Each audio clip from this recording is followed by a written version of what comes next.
Imagine being really good at something, so good that the knowledge you have could change the world as we know it. Now, imagine you have a world changing invention.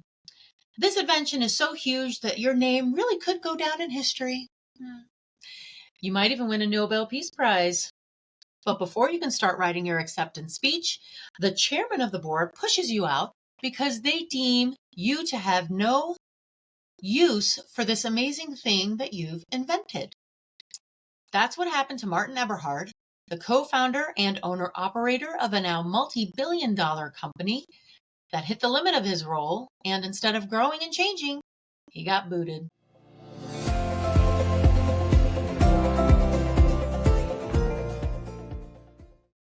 So welcome to our show, The Business Behind Small Business. Whether you're selling or staying, we're here to remind you that just because you own a business does not mean you are a business owner. We are your hosts, Savannah Stone and Tiffany Ko. Sharing the more finite details of entrepreneurship, revealing the dots between startup and success. No one gets to a million without getting a little dirty. There's a lot of business behind small business, so let's get to it. Before we begin, please note our disclaimer. This is available in both our show notes and on our website and should be referred to before and or after this podcast. And if you are watching, you will see my hands doing weird things and my head going back and forth. It's because my cat has decided that she wants to be a part of the show as well. It's quite entertaining. Her tail makes an appearance every once in a while. It's great. So great. Anyway, normally she doesn't like to be, I don't know. She's been clinging lately, but I guess I shouldn't hate it. Most of the time she doesn't care about me until she needs to be fed. Anyway, so Martin Eberhard grew up in a quaint town of Kensington, California. He was a great learner and profoundly inquisitive. After graduating from high school, he went to the University of Illinois, Urbana-Champaign, and received a BS in computer engineering in 1980, and later an MS in electrical engineering in 1984. With a brain full of knowledge and a heart full of hope, he started work as an electrical engineer at Wise Technology. Martin, an incredible engineer and full of innovative ideas, was led by the idea of creating technology that was more energy efficient. One day, in the late 1990s, Martin Eberhard met Mark Tarpening at a social gathering, and they found themselves in endless conversation. Mark grew up in Sacramento, California, and had attended the University of California, Berkeley, obtaining a BA in computer science in 1995. After graduating, he went on to spend several years working for Textron in Saudi Arabia. He also traveled a lot with his work. The meeting of these two minds seemed almost too serendipitous. They shared interest in fast cars and the environment, and most importantly, they both enjoyed building companies. Both held numerous positions in different types of companies, and both had also started and sold companies. They also had individually multiple trademarks, but their combined love for the same type of future, the same vision, kickstarted their desire to partner up for their newest adventure. Together, they started their first company, Nuvo Media, building ebooks using lithium-ion batteries. So maybe this doesn't seem like such a big deal right now, but this is during a time when most books were in paper and publishing was still trying to be digital outside of a fax machine. Wasn't there yet by any It means. really No wasn't liquid, there. no digital ink or anything like that yet. Right. So having content that was digitally available was mind-blowing. This is still the 90s, right? Yeah, this is the late 90s. They met in, I believe, 1997. So this is somewhere between 97 and 2000, and they sold the company in 2000. So Eberhard felt that there were more to lithium-ion batteries than just ebook readers. The pair had a format in how they wanted to create businesses: study, disrupt, delight. And they wanted to carry that into their next venture. Eberhard had recently divorced, and he wanted to buy a new sports car. The two of them had had multiple conversations about the problems with oil, and so the timing seemed right for them to investigate what their new focus ought to be. Mind you, they also had a company that built lithium-ion batteries, but when he went to the company, to the head of engineering, to ask for a larger capacity lithium-ion battery, they just did not have the technology for that. And so he wondered, okay, well, how can we how can we create something that's going to be larger that could be used in a way that would become eventually mainstream? So the two men knew that transportation had to be their new focus. So how would they break into the car industry? Hmm. So they poured themselves into as much knowledge as they could get about how cars are made, how they're sold, how they're consumed, who sold the cars, how would you sell a car, who would buy the car, would you have to go to a dealership? Do people even enjoy going to a dealership? What was it that they could do to enhance or improve all of these experiences? So, as I said, lithium ion batteries and the technology behind that was still improving. And we were still only a few years into the new millennia at that time. And people, both consumers and makers, were hungry for the new next big thing. There was a lot of stuff happening at that time, and in all industries. Tarpening and Eberhard had to study their customers to figure out what product they needed to create that would be something that people would want and what kind of people were going to want them. So they started to drive around and looked in people's driveways. What kind of cars did everyone have? What they saw I was love your nearly, grassroots research. I mean, this was, I think, very, very brilliant of them. So what they saw on those California streets was that everyone had a Prius and a secondary car. Most often, the secondary car was some form of a luxury or high-end car or an SUV or a luxury SUV, so that they knew their customers were not penny-pinching tree huggers. These are people who wanted their luxury, but to also send a signal that they cared about Earth. And in their words, quote, our conclusion was that customers were not buying these cars to save money. These people weren't concerned with how much money they were spending on gas. Every driveway in Palo Alto had the Porsche and the Prius, and the owners spent more on lattes than they did on gasoline. Now that they knew who their consumers would be, right? Like, that's so cool. Also, I feel like that's a small subsect of the rest of the US. Now that they're in Palo Alto, now I understand why they came to that particular conclusion. Absolutely. Well, that they also knew that there were pockets around the country that were like Palo Alto. Yeah. Like Yeah. it Yeah. wasn't so exclusive to Palo Alto that they were building. It was just that there were pockets of people that lived like that. So they were very clear as to their target audience, clearly. Absolutely.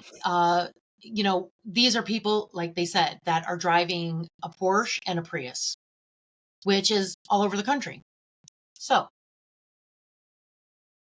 now that they knew who their customers or their consumers would be, they began working on the product itself.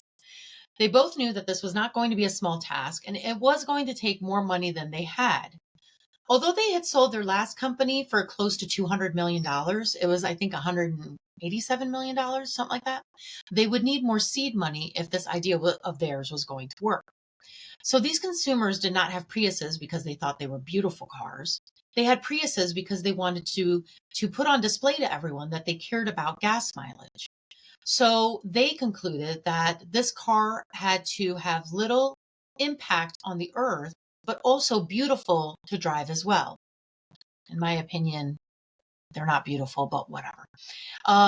In 2001, the men attended a Mars Society meeting at Stanford. There they met a speaker. He was a quirky gentleman with a lot of money and vision. This gentleman also had been a disruptor, had also created products and a platform that also revolutionized the way we do things.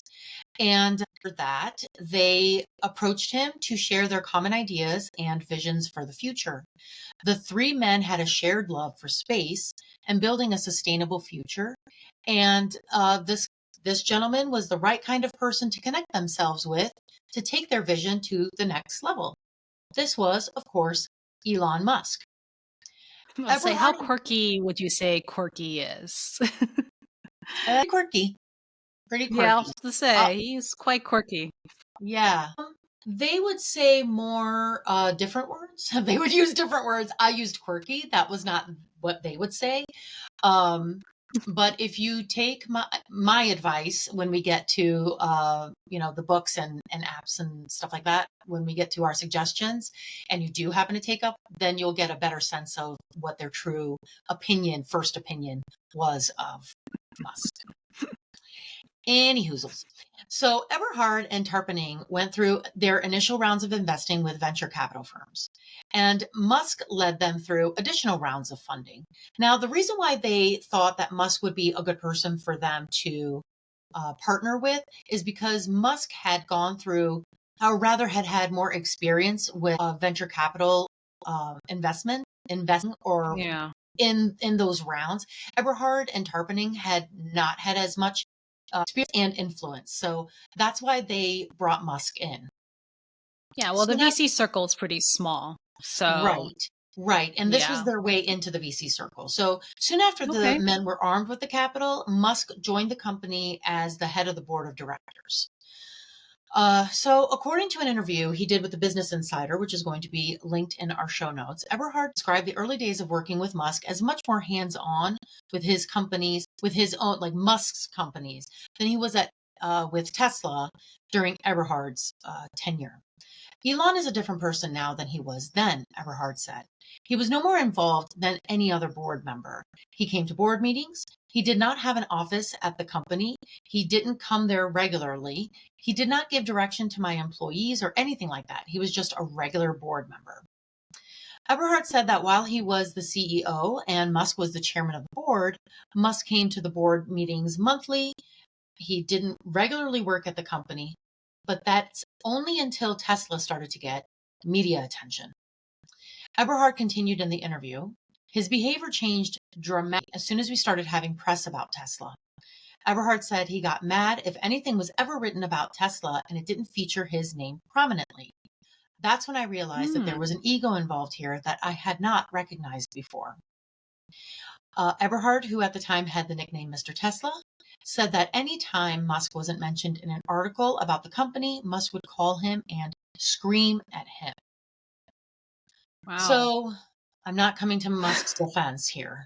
However, the reason Yes. why Musk felt it so important for his name to be more prominently featured is because Musk really was a huge influence on how they got their money and why they got their money. Tesla, honestly, Hmm. probably would not had made it off of the drawing board if Musk had not used his own muscle and connections to get these guys their money. And that is the reason why he wanted it to be known that Musk was the influence. Musk was should he felt he should have been more prominently featured as having brought Tesla to the forefront. So he wanted the recognition as well. I mean, even Absolutely.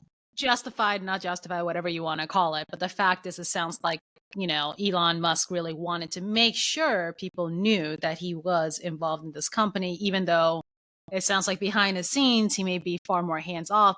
Getting the money is kind of a big deal. It is. And, Yeah. this isn't the first time this has ever happened, right? Like Ray Kroc took the McDonald's brothers and turned it into a giant empire, right? Like Coca-Cola, even Pepsi. Like there are so many companies out there that we know that are mainstream companies that the person who invented it uh, maybe by then it got sold to the person who turned it into a multi-million billion dollar company. But that's Hmm. how Musk saw himself. He may not have been the inventor, but he certainly was the person that turned it into a business. So he Uh, felt like he was the catalyst to it all, which isn't Absolutely. untrue. Hmm. But No. I don't know. It sounds like they need to work it out amongst themselves how much credit needs to be given where. Sounds like there's a little Well, dissatisfaction there. well, yes. And according to Musk, Eberhard and Tarpening were great inventors and they were visionaries, but that they lacked the business acumen that was necessary to build and then manage and maintain a multi-million billion dollar company. The men wouldn't fire people that needed to be gone, and they were not moving on decisions that needed to be made quickly. According to Eberhard, in an interview with The Verge, where this link will also be in our show notes, Musk began to exert his authority as board chairman, pressuring Eberhard to fire people, making wildly difficult design fixes to the company's early lineup of EVs, and then forced aside as Musk positioned himself at the forefront of Tesla's public introduction to the world. These days, everyone seems to believe the narrative that Musk is this incredible genius, able to not only send rockets to space and run a successful social media platform, but that he has also invented and brought EV cars to the mainstream masses, which we all know is not the case. Eberhard and Tarpening were the geniuses behind the Tesla brand, but unfortunately for them, their demise came from their limitations on the game of business and who to invite to the table. Yeah. So, Ooh, any tough. thoughts before we switch gears? Well, I mean, so they essentially, so when did they leave the company? Like, or when were they asked to leave the company, it sounds like. It was soon thereafter. I want to say it Yeah. was in 2007. Oh, And I want wow. to say it was in Wow. 2003. So they were asked to leave or booted pretty soon thereafter.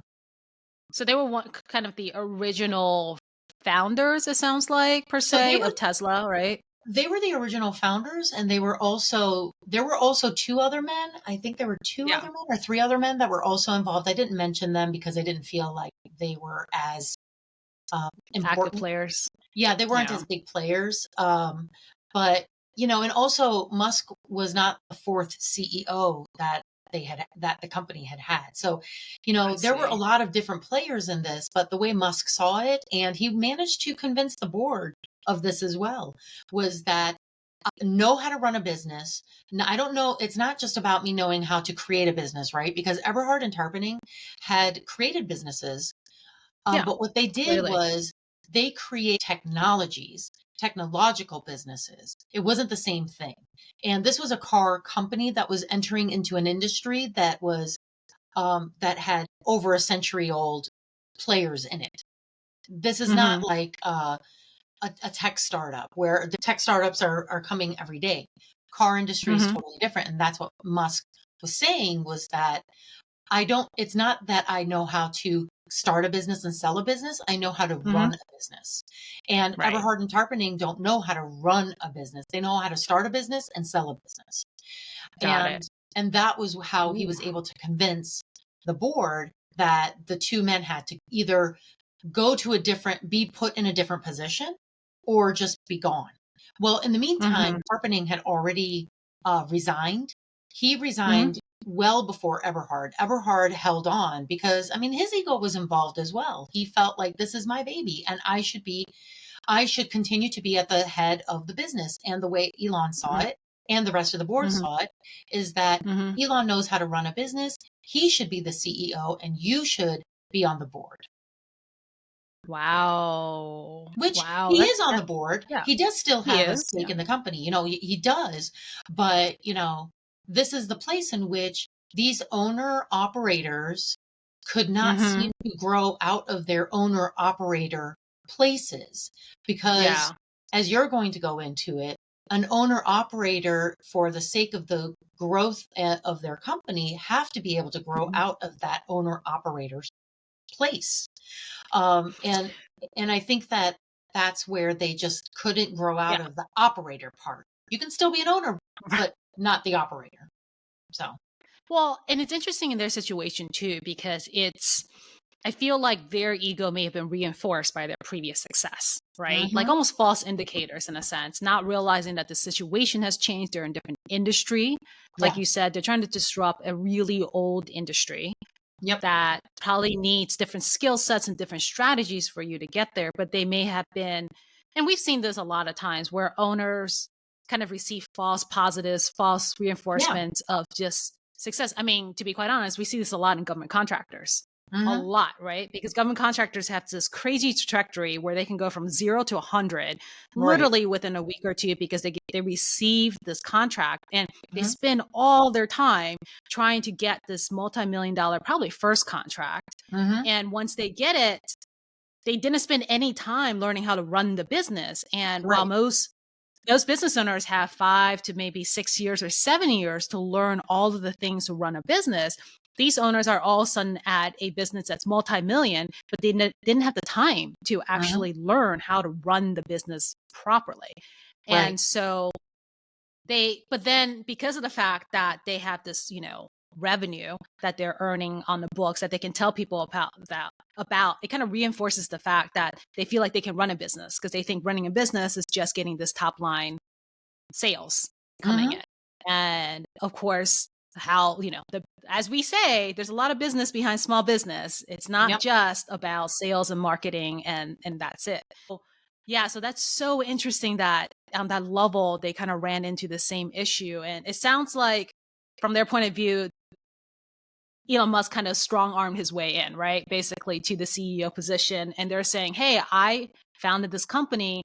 Why am I getting pushed out? I should, be as much of a contender as you are, if Yeah. not more so, because they feel like they founded the idea. And yeah. And oftentimes I think what happens is as an owner, you do have, I feel like, ownership over your idea, Mm-hmm. right? And then you fall in love with it. But then I feel like once you start a business, it is also your duty to make sure that that business will survive beyond you and what your Yep. capabilities are. And sometimes that's a hard reality to admit to, that maybe you don't have what it takes to take it to the next level, Mm-hmm. even though And you so, want the next level, right? I mean, and this is again for owners who want the next level, but that they themselves don't have the skill sets to actually take it there, and they refuse to recognize the fact that they don't have what needs to happen, or they know what needs to happen in order to get the business to the level that they have set their goals on.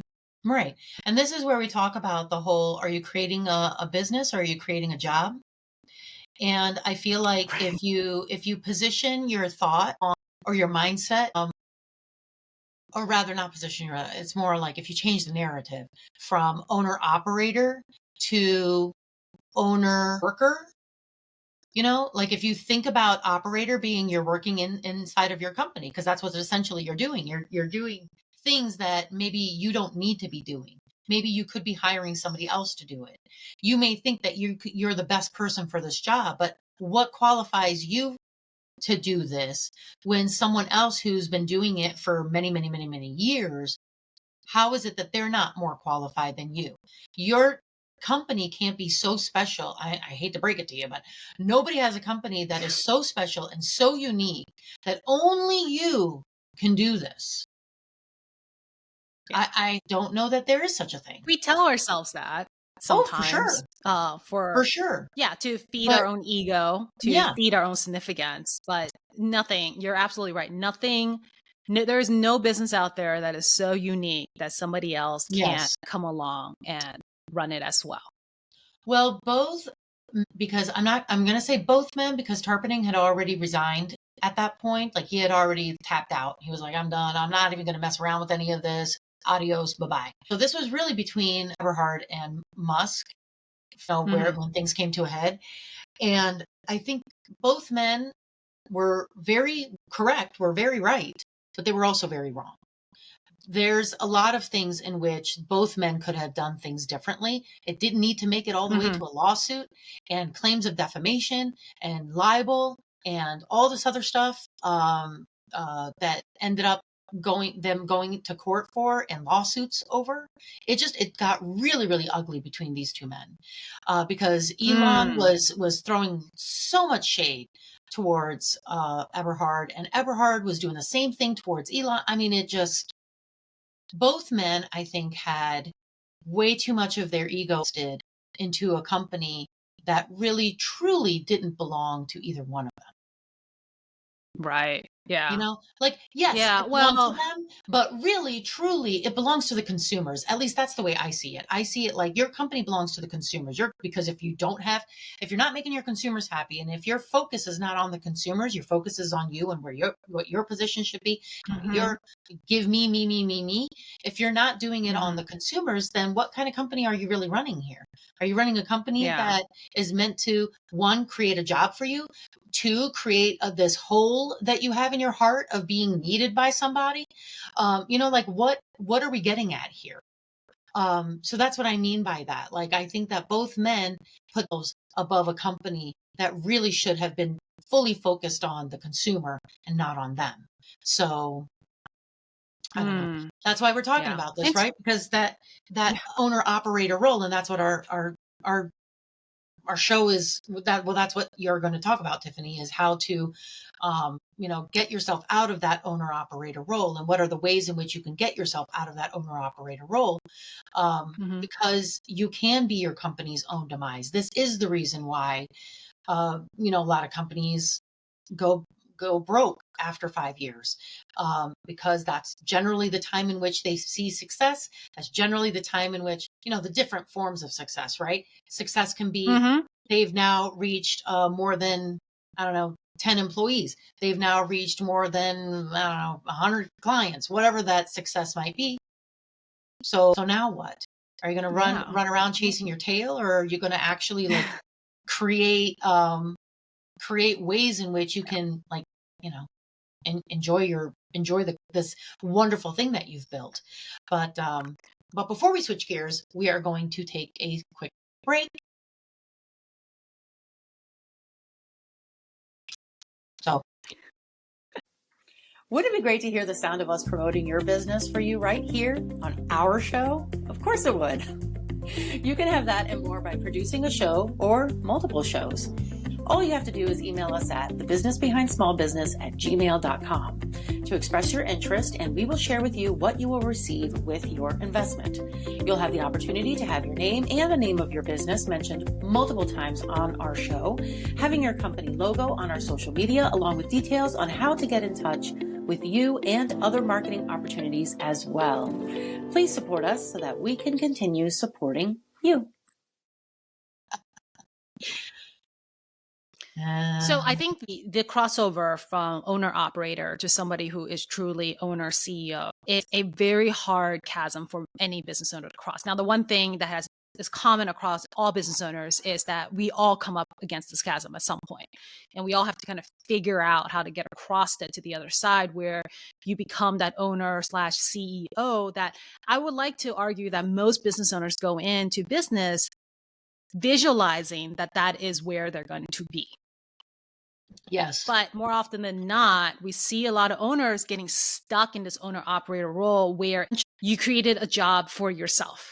Yep. You created the 9 to 5 for yourself, or the 9 to 9 or 7 days a week, because you don't have a way to exit and escape, and you become the glue to your business. Like, you're the reason why everything works. And they call you owner operator because you're literally operating every part of the business. And this will happen to you too, even if you have employees, because you have employees who are not self-sufficient, or employees who cannot operate independently without you, or you don't have a manager in place, then you're still the owner operator. Just because you have employees doesn't immediately qualify you as a CEO by any Right. means. Right. So, like, and at what level this happens is different for everybody. It depends what kind of business you're in, but trust me, everybody has to go through it. So let's kind of talk about the ways you can get yourself out of this owner operator role. One is to recognize the fact you're in it. That helps. What is that? Like, the first step to addiction is Awareness. admitting you have a problem. Problem. But it is like every business owner who gets into business, I don't care who you are and how altruistic you're, may seem, we all have egos. And that's why we're in business. That's what gets us in. So we all have egos we need to overcome. So the first step is to admit that you have this issue where maybe your identity is a little too tied to your business. Maybe you do enjoy the fact that clients can get a hold of you whenever they want, and your employees can call you to solve their problems for them whenever they want. Maybe you are a little addicted to that particular role. But, that is in conflict with where you want to be. And the reason why you got into business is to eventually be able to detach and, go sit on the metaphorical beach and sipping your Mai Tai or margarita, whatever you want to call it, right? Like, Well, not the same thing. You can't have both.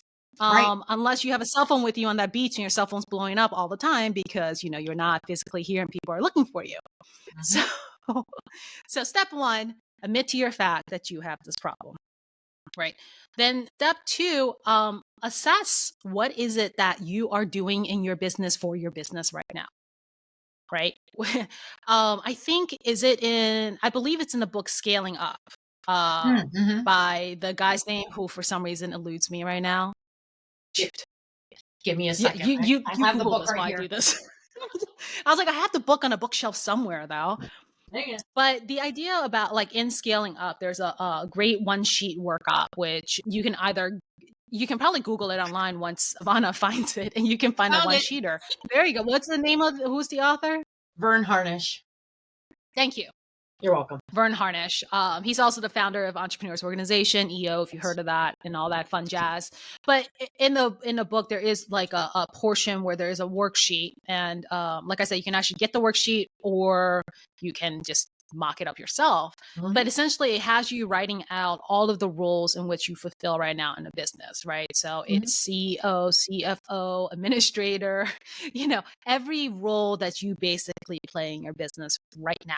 And then every role that's played by somebody else in the business, and that gives you a pretty quick assessment as to how integral you are to your business, meaning that your business cannot operate without you, which shows you how deep you are in as the owner operator. Right. So Yep. once you admit you have a problem, it's time to assess and kind of see where you are and how far you have to go between where you are today and where you want to be. Yeah. Yep. And don't be surprised that even if you have employees, maybe you are still 95% of that entire list. It happens to all of us, right? And then from that is when you start planning I would like to say, how to fire yourself from each role. Yep. One at a time. I agree. Back yourself out, right? And it's one role at a time. The answer is not always go hire somebody new. It could be you have somebody internally that you simply need to have a discussion with them and shift their responsibility. It could be that there's a software solution for this. Maybe something you're doing can be automated. And some of that could be like email automation. It could be response automation.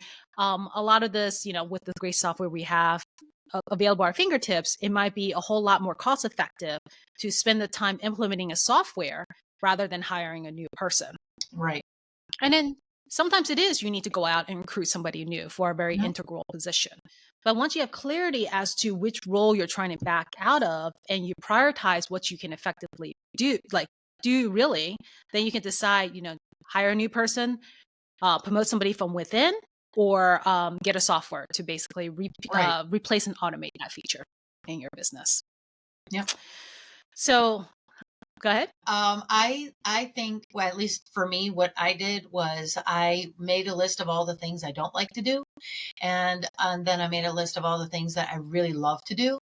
And I kept the things that I do enjoy.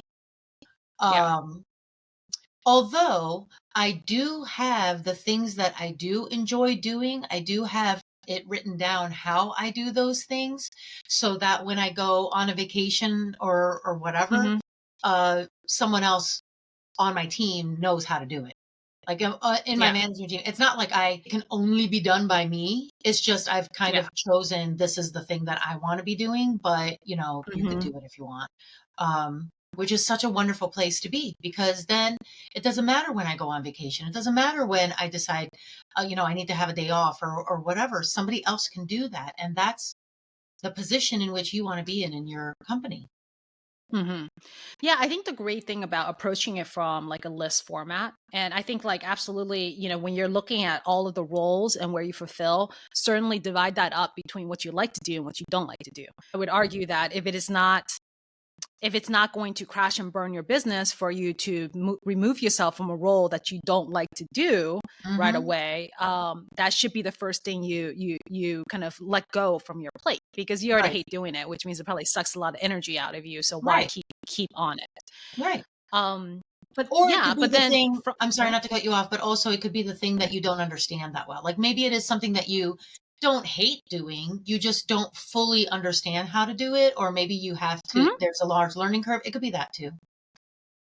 Yeah, it could definitely be that. So it's just being able to know fully what needs to be done in your business. Now, I think for businesses that are a little bit younger, it's probably better to start off from a viewpoint of a list, or knowing kind of all of the aspects of business that needs to be covered. Because if you're new, you may not even know what you're missing. So if you have a list that's a little more complete, then you can kind of go in and think about, I didn't really think I need to spend that much time on marketing, or I didn't need to spend this much time. And that's an integral part of my business. Maybe I should think about that role that needs to be fulfilled in the business. Mm-hmm. So after that, I mean, figuring out what stuff you need to offload. If you're hiring somebody new, kind of like how Sevana has done it, which is to write everything down and have a process so somebody else can follow it. But that's where you get into onboarding and training. Right. Well Yep. done. And so, to be transparent about it, hiring somebody new and onboarding and training, especially if you're in a business where you don't have too many employees like that already, it's going to take you time to build that process up. So that's probably going to be something that's going to take a really, really long time, a much longer time than you probably would like to be Mm-hmm. able to replace yourself in that role. The other way is also to outsource it. Mm-hmm. And that you probably spend a little bit less time onboarding because you're assuming you're outsourcing it to Person, yeah. professionals who works in Who that, knows that? field or specialty so much that the onboarding time shouldn't take as long. But Mm-hmm. there's still a little bit of onboarding time. So Well, don't yeah. think you can just magically drop it in their laps and run the other way. Well, you can only hope that they'll already know what questions to ask you. So, whatever it is that you're onboarding, like if you're going to be outsourcing marketing, let's say, you would hope that they would Yeah.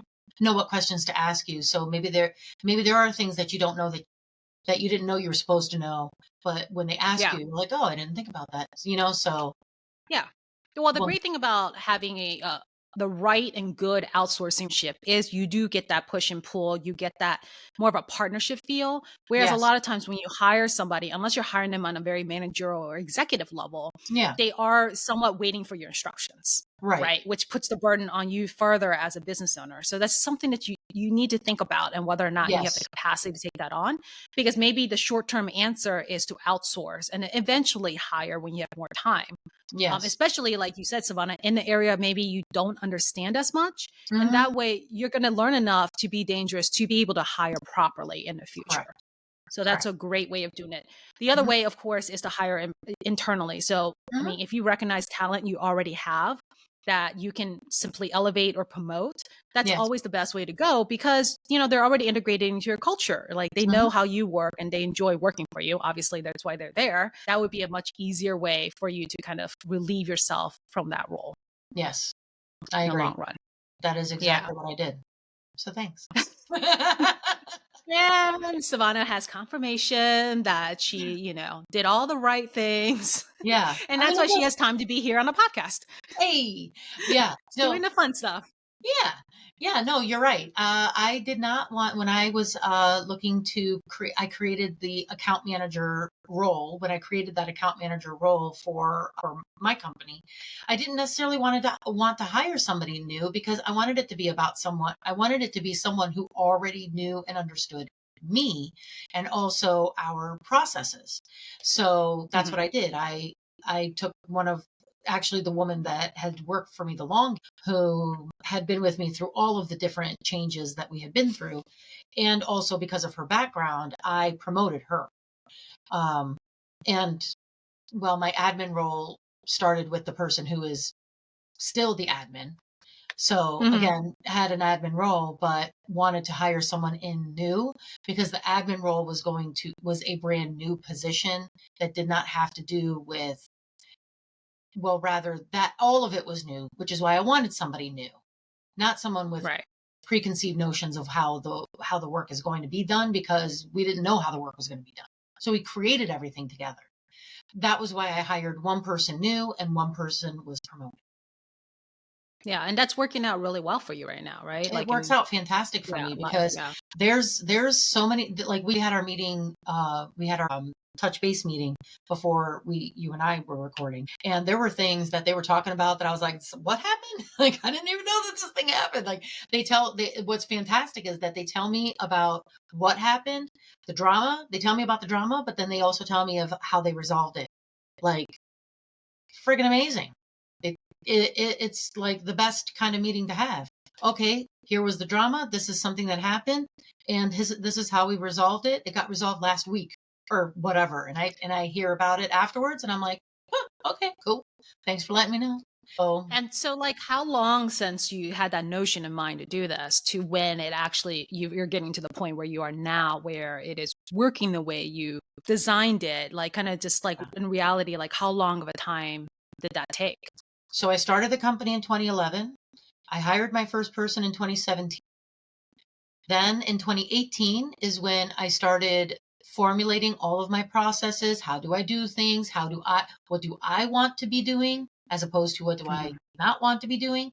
So that took from Mhm. 2018 to 2020. 2020 Mhm. is when I hired my current admin, Cindy, and then hired more people in between 20 and 23. And then I recognized that in 23, I really needed to have an account manager because I had a lot of moving parts. And that was when I promoted Sandy, who had been with me since 2017, to Mhm. account manager. Yeah. Yeah, so you can sound like you had a little bit of a quicker ramp up because Sandy was probably pretty already in tune with all the things that you Absolutely. do and involved with the company, right? Yep. And so that's why, if you're able to promote within, I feel like that's always the better fa- faster I way to do go. agree. I do agree. Yeah. Yeah. Because I didn't need to teach her. Rather, it wasn't so much about teaching her anything. It wasn't that I had to necessarily train her on anything because she already Mhm. came, fully loaded. But Mhm. she also had seen all of the different evolutions of the company. Right. Yeah. Yeah. So, like, when I hired her, like up between 11 and 17, it was just me.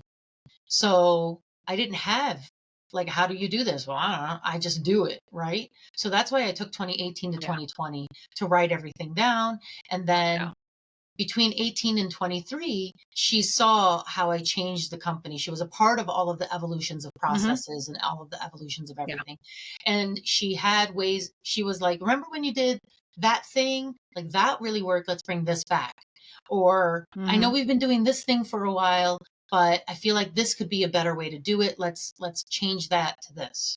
So Mhm.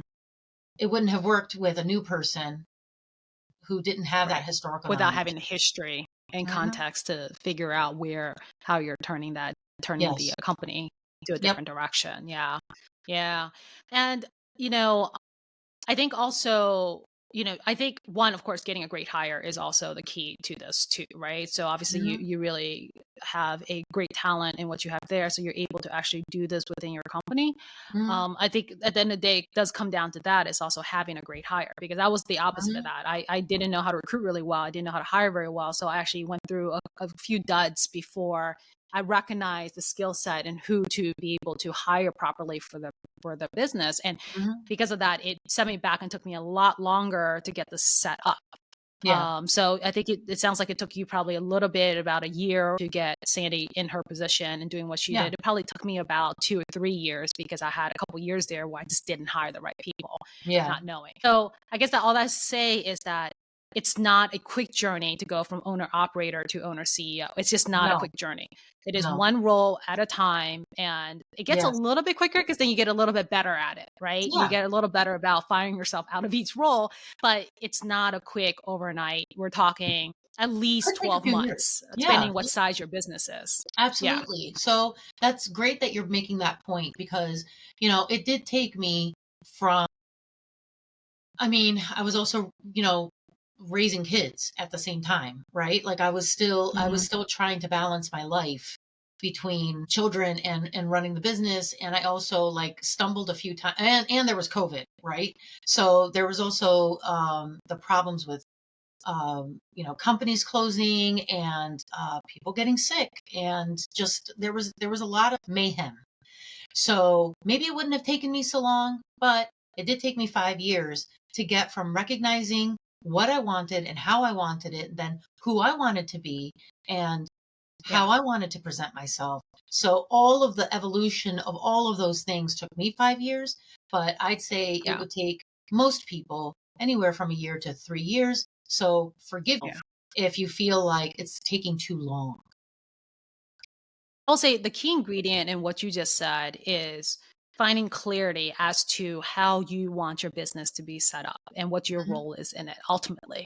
I will say that part of the reason why it also took me so long, not only did I have bad hires, which is completely on me, but also because I wasn't very clear as to what my end game was and Yeah. what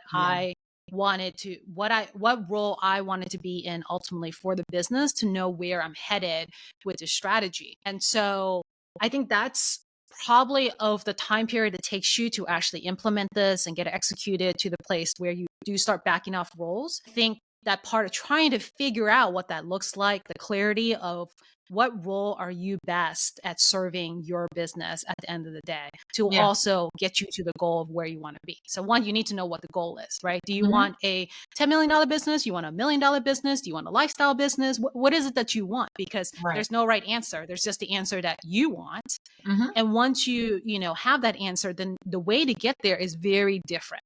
Right. Right. So if you want a lifestyle business, but you want to hit a certain amount in revenue, maybe your answer is spending more time trying to find the right softwares to be able to automate your processes than hiring people, because then hiring people doesn't allow you to have the lifestyle business. Right. Right. So it's like decisions like that. So the key is you got to spend some time on finding that clarity. And not everybody is made to be a CEO. Nope. As we said in our example today, in our business story today, I mean, mind you, it depends on whose opinion you're asking, but clearly Musk didn't think that the two inventors could be CEO, even though they thought they can be CEO. But, Musk is coming along saying, I got the money, I have the business acumen to do this. And I hate to say it, but it sounds like he kind of proved himself right with where Tesla is Right. today. Right. So there is And that hard truth. yeah, and I mean, there was a board in play, right? Like, we don't really know what happened behind closed doors, Nobody, but yeah, after all, the board ultimately did. sided with him. Right. Yeah. So, Yeah. There's always three sides to every story. So, yeah. Think about it this way too, right? And again, this is my speculation, but I imagine that they invented this amazing lithium battery, right? mhm, Lithium ion battery, sorry. mhm, They invented this great invention, and I would almost guess that they wanted to be known for this worldwide, famous in history for it, which means they want this company to be way bigger than themselves. They wanted right, it so that everybody knew about this. It became wildly profitable, and they want a part of that glory. And that's okay. But you also need to recognize that to get to that level of business, you need to have certain amount of experience and certain amount of money. And whether or not they were truthful with themselves, if they had the ability to do that, clearly the board made the decision for them and mhm, said, we think Musk is the person to get to that goal. So again, it goes back to being clear on what you want and then admitting to yourself, do you have the capabilities of doing that? Because it wouldn't be the first startup where the board decided to put in a CEO that is not the founder, right? Because they just recognize you're a great inventor, but you don't know jack really about uh-huh, running a business. And there are there are businesses where they succeed meaning like those two guys who had a previous business, made millions, sold it, yep, right? There are successes that would give you the false reinforcement that those exact same skill set would fit in this particular situation, yeah, right? So there, it's brutal honesty with yourself. yeah, there were a lot of companies to choose from when trying to choose, selecting who to write about. So, you're not wrong. Yes, This, exactly. So there's a lot of examples there, but I think it all comes down. The great thing about business is you can make it whatever you want it to yep, be. I think the tough part is figuring out what do you want it to be. yep, exactly. So, in saying that, there's a saying that goes, put your money where your mouth is. And we're going to drill down a bit further here to connect what we've discussed at a granular level to tangible sources you can take to get to that next level. So, Tiffany, So you I got think your my recommendation? source is definitely the Scaling Up book, Ah, and I think actually the worksheet I'm talking about is available online for download. We'll find it and we'll put it in the show notes, and it'll be a place to start. I yeah, forget what it's called, but I recall the worksheet pretty clearly. this is a phenomenal book. I do agree. Yes. And there are worksheets in here. Like, this is what they look like. This is just a Mhm. sample one that I'm showing you. But, Yeah. really, really cool book. Great book to have and to come back to again and again. Which is why you have a copy and so do I. Yep, that's right. Do you have any other suggestions? No. I think that Okay. was pretty much what I had in mind there. The rest of it sounds like I guess to wrap up my advice is that our listeners may find themselves needing to do a little soul searching and a little bit of self-honesty to figure out what the next step is for them, especially if they are discovering that the owner-operator role may not be the position they want to be in the long run. I agree. Well, I've got a few suggestions. So I'm going to start with books. There's this book as well. It's called What Happens Now by John Hillen and Mark Nevins. This is a phenomenal book as well. I also very strongly encourage you to read Scaling Up. Just even as a just to have it it's a phenomenal book. Also, I've got Power Play. Tesla, Elon Musk, and the Bet of the Century by Tim Higgins, which follows the original founders of Tesla, which of course include Tarpening and Eberhard, but also include the other gentlemen who were involved before Elon Musk, whom I didn't include in my discussion today, as I mentioned. Next, we're going to be linking the CNBC interview with the two gentlemen who tell their story in their own words. It's a fantastic documentary. It's just under an hour long. Really, really great watch. Personally, I suggest much the same tips to come out of the owner-operator role. Set a vision, establishing a clear vision for where you want to take the business, then delegate tasks one at a time, hire a team, and consider factors like ambition, problem solving, and personal growth when you're hiring these persons, and build a plan. Create a strategy with short and long-term goals with action items for both in order to achieve them. And on your own time, of course, you should take time to create a skills matrix, which we're going to link an article that goes into what a skills matrix is, how to build it, and then how to utilize it. It's really, really cool. But lastly, we're also going to be including links from the articles that I used. I'm sorry. These are great articles to help you further your education on how to remove yourself from the owner-operator role into the CEO or owner role. And that is also going to be together with the links that I used to research the characters of today's story. So, yeah, fun. We're covering all our bases. All of the bases. That's what it sounds like. We've all of the bases. Chock full of information. So please hit the like buttons and the follow buttons and tell all of your friends about us. Our show is on all of your preferred platforms. We're on social media and YouTube. Social media, including TikTok. We'd love for you to also share our episodes. All of our links are going to be posted. And until next time, mind the business behind your business, because all great successes start small. Bye-bye.